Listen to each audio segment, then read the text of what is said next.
Hi everyone. இந்த வீடியோவில் என்ன பார்க்க போகிறோம் அப்படின்னா we are going to see about what next after class 12th. அதாவது இப்போ 12th முடிச்சு எல்லாருமே என்ன செஞ்சுட்டு இருப்பீங்கன்னா லீவில் இருப்பீங்க. ஸோ ரிலாக்ஸாக நல்லா ரெஸ்ட் எடுத்து ஃப்ரீயாக இருங்க. But at the same time இன்னொரு 2 மந்த்ஸ்க்கு அப்புறம் நம்ம என்ன செய்ய போகிறோம், we are going to join in a college. எல்லாருமே அதுதான் பண்ண போகிறோம். 12th முடிச்சுட்டு ஒரு காலேஜ் ஜாயின் பண்ணணும் தான் அவ்வளோ இதாக நம்ம என்ன செஞ்சுருக்கோம், படிச்சுட்டு இருந்திருக்கோம். கரெக்டாக? ஸோ அப்படி ஜாயின் பண்ணுற காலேஜ், ஒரு கோர்ஸ் நம்ம ஜாயின் பண்ணுறோன்னா என்னென்ன விஷயங்கள் இருக்குது, எப்படி நம்ம காலேஜில் ஜாயின் பண்ணணும், என்ன ப்ராசஸ் இருக்குது, எப்படியெல்லாம் நம்ம போய் ஒரு காலேஜ் ஜாயின் பண்ணலாம் அப்படிங்கிற ஃபுல் டீட்டெயில்ஸ் நான் செய்ய போகிறேன் பார்க்க போகிறேன். இங்கே என்ட்ரன்ஸ் வழியாக போகலாம், கவுன்சிலிங் வழியாக போகலாம், இது மாதிரி நிறைய வழிகள் இருக்குது. என்னென்னே தெரியாமல் நிறைய பேர் வந்து டக்குன்னு காசை கட்டி சேர்ந்துருவாங்க. இவ்வளோ ஆப்ஷன் இருக்குன்னா தெரியாது. ஸோ அதனால் என்னென்ன விஷயங்கள் நீங்கள் 12th முடிச்சுட்டு காலேஜ் ஜாயின் பண்ணும்போது தெரிஞ்சுக்கணும் அப்படிங்கிறத நான் இதை செய்ய போகிறேன். I'm going to tell detailly. Please எல்லாரும் லைக் திஸ் வீடியோ. இது மாதிரி நிறைய வீடியோஸ் எனக்கு தெரிஞ்சதை உங்களுக்கு நான் என்ன செய்ய போகிறேன், கொடுக்க போகிறேன் உங்கள் கேரியர் ரிலேட்டடாக.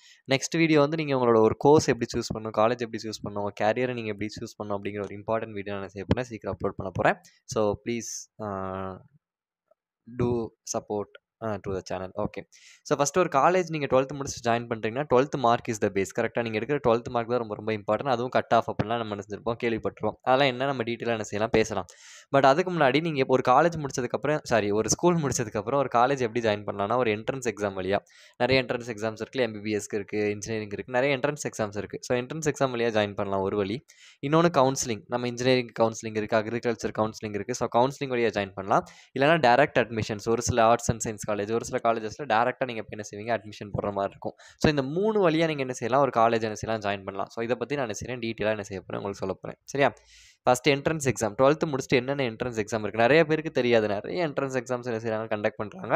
அதில் மேஜராக இருக்க என்ட்ரன்ஸ் எக்ஸாம்ஸ் நான் என்ன செஞ்சிருக்கேன், கொண்டு வந்திருக்கேன். நீட், ஜேஇ இது எல்லாருக்குமே கண்டிப்பாக தெரிஞ்சிருக்கும். நீட் ஆல்ரெடி அப்ளிகேஷன் முடிஞ்சு, ஜேஇ ஏப்ரல் அட்டெம்ப்ட் வரப்போது. நீங்கள் அப்ளை பண்ணியிருந்தால் எழுதிருக்க முடியும். ஸோ நீட் எம்பிபிஎஸ்க்கு, ஜேஇ வந்து இன்ஜினியரிங் இன் ஐஐடிஸ், என்ஐடிஸ் ரொம்ப ரொம்ப பெரிய இன்ஸ்டியூட்டில் நீங்கள் படிக்கிறதுக்கு ஒரு வாய்ப்பு.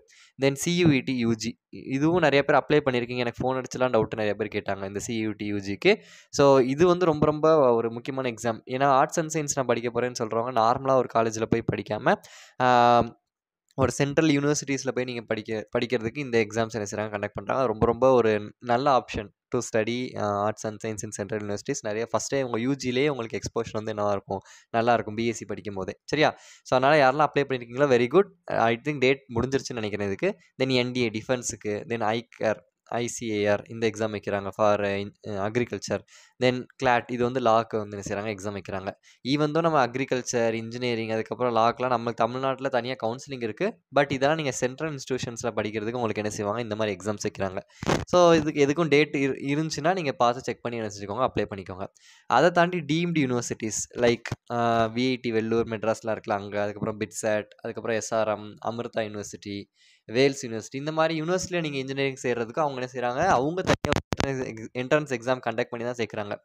மேனேஜ்மெண்ட் சீட் தனியாக இருக்கலாம், ஒரு சில இடத்துல இருக்கலாம், ஒரு சில இடத்துல அதுவும் இருக்கா அப்படின்னு எனக்கு தெரியல. But most of the deemed universities entrance exam வச்சு தான் என்ன செய்கிறாங்க, ஸ்டூடெண்ட்ஸை இன்டேக் எடுக்கிறாங்க. ஸோ அப்போது அதுக்கு என்ட்ரன்ஸ் எக்ஸாமுக்குலாம் இன்னும் டேட் இருக்குது. இந்த விஐடி, ட்ரிபிள்இ, அதுக்கப்புறம் பார்த்தீங்கன்னா எஸ்ஆர்எம், ஜேஇக்கெலாம் வந்து டேட்ஸ் இருக்குது. ஸோ அதுக்கெலாம் நீங்கள் என்ன செய்யுங்க, அப்ளை பண்ணுங்கள். ஏன்னா நார்மலாக டிஎன்இயில் போகிறது வெரி குட். உங்களுக்கு கிடச்சிச்சுன்னா, நல்ல காலேஜ் கிடச்சிச்சுன்னா உங்களுக்கு வந்து நீங்கள் போயிடலாம். இல்லை ஒரு சிலர் வந்து பார்டர் லைனில் இருக்கேன், கட் ஆஃப் ஒரு மாதிரி டவுட்டில் இருக்கேன் அப்படிங்கிறவங்க இந்த மாதிரி எக்ஸாம்ஸ்லாம் எழுதி வச்சுக்கோங்க. இதெல்லாம் நல்ல யூனிவர்சிட்டிஸ் தான். விஐடிலாம் நல்ல யூனிவர்சிட்டி, எஸ்ஆர்எம்லாம் நல்ல university to study. But they are deemed university, government கீழே வராது. அவங்க தனியாக யூனிவர்சிட்டி, அவங்க தனி சிலபஸ் வச்சு கரிக்குலம் ஃபாலோ பண்ணி போவாங்க. ஸோ இதில் ஜாயின் பண்ணணும்னு ஆசை இருக்கவங்களாம் நீங்கள் இந்த என்ட்ரன்ஸ் எக்ஸாம்ஸ் என்ன செய்யணும், எழுதலாம். விஐடி ட்ரிபிள்இ வந்து விஐடி ஒரு 5 கேம்பஸ் இருக்குன்னு நினைக்கிறேன். வெள்ளூரில் இருக்குது, சென்னை, ஆந்திரா, அப்புறம் இன்னும் 2 இடத்துல இருக்குன்னு நினைக்கிறேன். ஐ ஃபர்காட் எங்கெல்லாம் இருக்குன்னு மறந்துட்டேன். ஸோ அதில் எழுதுறதுக்கு அடுத்து பிட்செட், அதுக்கப்புறம் எஸ்ஆர்எம், ஜேஇ நம்ம எஸ்ஆர்எம் யூனிவர்சிட்டி எழுதுறதுக்கு, விஇ வந்து வேல்ஸ் யூனிவர்சிட்டிக்கு, கேஇ வந்து கருண் யூனிவர்சிட்டி, ஏட்ரிபிள்இ வந்து அமிர்தா யூனிவர்சிட்டி. ஸோ இந்த யூனிவர்சிட்டிஸில் நீங்கள் வந்து இன்ஜினியரிங் பண்ணுறதுக்கு you have to write the entrance exams. சரியா? எதுக்கு டேட் இருக்குன்னு பார்த்து அப்ளை பண்ணணும்னா அப்ளை பண்ணிடுங்க. தென் கவுன்சிலிங் பேஸ்ட், இதில் தான் மோஸ்ட் ஆஃப் த ஸ்டூடெண்ட்ஸ் என்ன செய்வாங்க, தே டேக் அட்மிஷன். இந்த கவுன்சிலிங் பேஸில் தான் என்ன செய்வாங்க, எடுப்பாங்க. Especially TNEA. இந்த டிஎன்இஏக்கு வந்து எப்போவுமே மவுஸ் குறையவே குறையாது. ஏன்னா அவ்வளோ நிறைய பேர் இன்ஜினியரிங் தான் என்ன செய்கிறாங்க, 12th முடிச்சுட்டு போவாங்க. அந்த இன்ஜினியரிங் போகிறவங்க டிஎன்இஏ கவுன்சிலிங் தான் மோஸ்ட்லி என்ன செய்வாங்க, தே ப்ரிஃபர் அண்ட் தே கோ. இது வழக்கமாக நடக்கிற ஒரு விஷயம் தான். கரெக்டாக? ஸோ இதுக்கு கட் ஆஃப் பேஸ், இந்த கவுன்சிலிங் எல்லாத்துக்குமே கட் ஆஃப். உங்களுக்கு என்ட்ரன்ஸ் எதுவுமே கிடையாது. இந்த 12th இருக்குல்ல, இந்த 12th வந்து மெயின் சப்ஜெக்ட்ஸில் கட் ஆஃப் பார்ப்பாங்க. இப்போ ஃபார் எக்ஸாம்பிள் இன்ஜினியரிங்காக இருந்தால் உங்களுக்கு வந்து cut off maths, chemistry, physics இந்த 3 சப்ஜெக்ட்லாம் என்ன செய்வாங்க பார்ப்பாங்க. மேக்ஸ் மார்க் அப்படியே எடுத்துக்குவாங்க. கெமிஸ்ட்ரி மார்க் 150 கன்வெர்ட் பண்ணிடுவாங்க. ஃபிசிக்ஸ் 150 கன்வெர்ட் பண்ணி மேக்ஸ் அப்படியே 100 வச்சு இதை 200க்கு என்ன செய்வாங்க எடுப்பாங்க.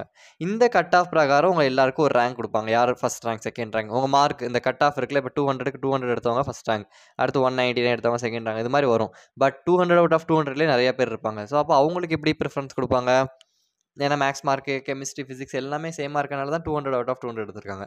ஸோ அப்போ அவங்களுக்கு சீனியாரிட்டி வைஸ் இருக்கும். டேட் ஆஃப் பர்த் பிரகாரம் என்ன செய்வாங்க கொடுப்பாங்க. சரியா? தென் 199, 180 அப்படியே கட் ஆஃப் குறைய ரேங்க் குறைஞ்சிட்டே வரும். தென் அந்த கட் ஆஃப் ரேங்க்லாம் இருக்குல்ல. ஸோ அந்த ரேங்க் பேசிஸில் ஒரு 4 ரவுண்டாக ஸ்டூடெண்ட்ஸை பிரிப்பாங்க. ஸோ 1லேருந்து ஒரு 12,000 ரேங்க் வரைக்கும் இருக்கிறவங்க ஃபஸ்ட் ரவுண்டு, அப்புறம் 12,000லேருந்து ஒரு 30,000 வரைக்கும் இருக்கவங்க செகண்ட் ரவுண்ட், அது மாதிரி ரவுண்டாக பிரித்து கவுன்சிலிங்ஸ் நடக்கும். இதை பற்றி நான் டீட்டெயிலாக பேசுகிறேன்.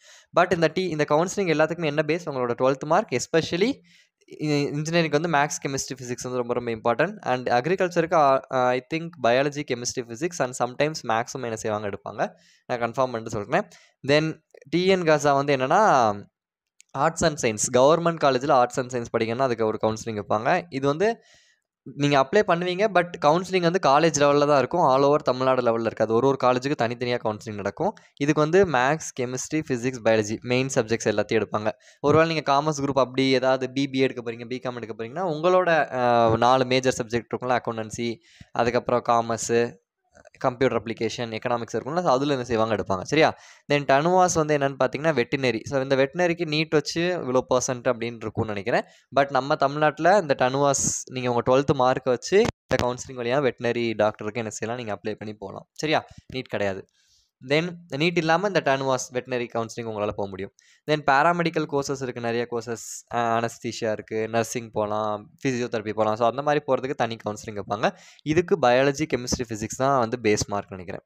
தென் ஆர்கிடெக்சருக்கு தனியாக என்ன செய்வாங்க வைப்பாங்க. இன்ஜினியரிங் கீழேயே ஆர்கிடெக்சர் பிஆர்க்கு தனியாக என்ன செய்யும் கவுன்சிலிங் நடக்கும். ஸோ இவ்வளோ கவுன்சிலிங்ஸ் இருக்குது. இதெல்லாம் மேஜராக அட்டன் பண்ணுறது. இப்போ ஃபிஷரிஸ் இருக்குது. அப்புறம் லாக்கு தனியாக கவுன்சிலிங் நடக்கும். அதை எழுத மறந்துட்டேன். லா நம்ம லா பிபிஎல்லாம் சாரி அது என்னது எல்எல்பி அது ஏதோ சொல்லுவாங்க, மறந்துட்டேன் அது கோர்ஸ். எனக்கு டிகிரி பேரே மறந்துச்சு. லாலாம் போகிறாங்கல்ல நிறைய பேர். அந்த லா போகிறதுக்கு தனி கவுன்சிலிங் வைப்பாங்க. ஃபிஷரிஸ்க்கு தனி கவுன்சிலிங் இருக்கும். இது மாதிரி நிறைய கோர்சஸ் இருக்குது. சரியா? பட் மேஜர் கவுன்சிலிங் இதெல்லாம். இது எல்லாத்துக்குமே என்ன பேஸு? உங்களோட 12th marks, especially main subject marks தான் உங்களுக்கு basis. Then direct application, arts and science. நிறைய இப்போ autonomous colleges arts and science college இருக்குல்ல, அது வந்து கவுன்சிலிங் வராது. Government arts and science college மட்டும்தான் உங்களுக்கு கவுன்சிலிங்கில் வரும். மற்றபடி எல்லா அட்டானமஸ் காலேஜ் உங்களுக்கு வந்து என்ன எப்படி இருக்கும்னு காலேஜ் இது எல்லாத்துக்குமே உங்கள் 12th மார்க்கில் டேரெக்டாக உங்கள் 12th மார்க்கில் 4 மெயின் சப்ஜெக்டில் தமிழ், இங்கிலீஷ் தவிர்த்து 4 மெயின் சப்ஜெக்டோட மார்க் பேசிஸில் அந்தந்த காலேஜில் என்ன செய்வாங்க, நீங்கள் அப்ளை பண்ணுவீங்க. அந்த காலேஜை டேரெக்டாக அவங்க காலேஜ் வெப்சைட்லேயே அப்ளிகேஷன் ஓப்பன் ஆயிரும். அதில் அப்ளை பண்ணி அந்த காலேஜுக்குள்ளேயே அப்ளை பண்ணியிருப்பாங்கல்ல நிறைய பேர், அதில் உங்கள் மார்க்குக்கு சீட் கிடைக்கும்னா கிடைக்கும், கிடைக்காதுன்னா கிடைக்காது. ஸோ அது காலேஜுக்குள்ளே நடக்கிற ஒரு ப்ராசஸ். இது ஆல் ஓவர் தமிழ்நாடு வராது. So direct application. தென் நிறைய இன்ஜினியரிங் காலேஜில் டேரெக்டாக மேனேஜ்மெண்ட்டுக்கு போய் என்ன கொஞ்சம் எக்ஸ்ட்ரா காசு கட்டி நீங்கள் இப்போ ஒரு காலேஜ் உங்களுக்கு வந்து கட் ஆஃப் ஒரு ரேங்க் வருதுன்னு வச்சுக்கோங்க டிஎன்இயில், உங்களுக்கு வந்து ஒரு டவுட்டாக இருக்குது இது கிடைக்குமா கிடைக்காது. நிறைய பேர் என்ன செய்வாங்க, மேனேஜ்மெண்ட் போயிடுவாங்க. மேனேஜ்மெண்ட் கோட்டானா என்னது, கவுன்சிலிங் வழியாக போகாமல் டேரெக்டாக காலேஜில் போய் ஃபீஸ் கட்டி சேர்ந்துடுறது. இது ஒரு சிலர் வந்து என்ன செய்வாங்கன்னா இதுக்கும் போவாங்க. பட் இப்போவே அவசரப்பட்டு போவேன்னா, ஏன்னா இன்னும் நமக்கு ரிசல்ட் வரல, கட் ஆஃப் ரிலீஸ் ஆகல, ரேங்க் எதுவுமே வரல. அதுக்கு முன்னாடி நீ டிசைட் பண்ணி இந்த ஆனால் இப்போ ஆரம்பிச்சிருப்பாங்க அந்த மேனேஜ்மெண்ட் கோட்டாலாம். யாரும் அப்படி போயிடாதீங்க இப்போவே. சரியா? Then deemed universities apart from entrance ஒரு சில டீம்டு யூனிவர்சிட்டி டேரக்ட் அப்ளிகேஷன் இருக்கும். அது என்னென்ன யூனிவர்சிட்டிஸ்னு பார்த்து நீங்கள் யூனிவர்சிட்டிலாம் போட்டுக்கலாம். ஸோ என்ன கோர்ஸ் படிக்க போகிறோம் டிசைட் பண்ணுங்கள், என்ன காலேஜில் படிக்க போகிறோம் டிசைட் பண்ணுங்கள். பற்றி நல்லா விசாரிச்சுட்டு டேரெக்டாக நீங்கள் என்ன செய்யலாம், நீங்கள் இந்த 3 ப்ராசஸில் எந்த ப்ராசஸ் வழியாக போகிறீங்களோ அதுக்கு ரெடி ஆகிக்கோங்க. சரியா? ஸோ திஸ் இஸ் ஹவ் ஒரு காலேஜில் ஜாயின் பண்ணுறதுக்கு இவ்வளோ ப்ராசஸ் இருக்குது. நெக்ஸ்ட் இதில் உங்கள் கேரியரை நீங்கள் எப்படி சூஸ் பண்ணணும், கோர்ஸ் எப்படி சூஸ் பண்ணணும், காலேஜ் எப்படி சூஸ் பண்ணணும், என்னென்ன ஃபேக்டர்ஸ் இம்பார்ட்டன்ட் அப்படிங்கிறத பற்றி பேசுகிறேன். நெக்ஸ்ட் என்னென்ன வீடியோஸ் இது ரிலேட்டடாக உங்களுக்கு கேரியர் கைடன்ஸ்க்கு வேணும் அப்படிங்கிறத கமெண்ட் பண்ணுங்கள். I will try to upload if I know. Thank you so much.